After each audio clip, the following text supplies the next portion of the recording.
Hi guys, welcome ulit sa aking YouTube channel. So ngayon guys is nagawa tayo ng extra design para sa first birthday ng anak ni Salamat na si Baby Prince Isaiah. So ang request nila guys is gagawan daw natin ng design yung main characters ng One Piece. Tapos ang naisip ko guys na gagamitin sa paggawa ng design ay itong styrofoam.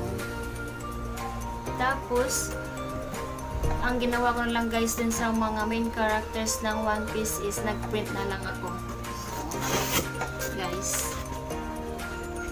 So gumawa din ako guys ng edited na pictures ni Baby Isaiah para mas maganda.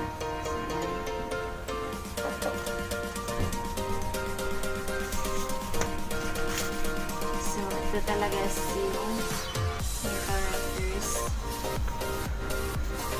So, ang gagawin natin guys dito sa mga pictures ng One Piece is gugupitin lang natin siya guys. Tapos, after natin siyang gupitin, i-trace lang natin siya sa styrofoam. Tapos, kapag na-trace na natin siya sa styrofoam, doon naman natin ika-cutter yung styrofoam. Tapos, kapag na-cutter natin siya, saka naman natin ididikit yung picture ng One Piece at saka yung styrofoam.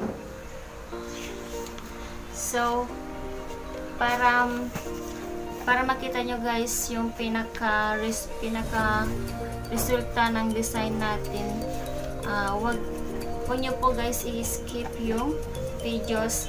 Tapos huwag nyo rin kalimutang mag-subscribe, mag-like at mag-comment guys kung may mga suggestion kayo guys. So, let's start guys.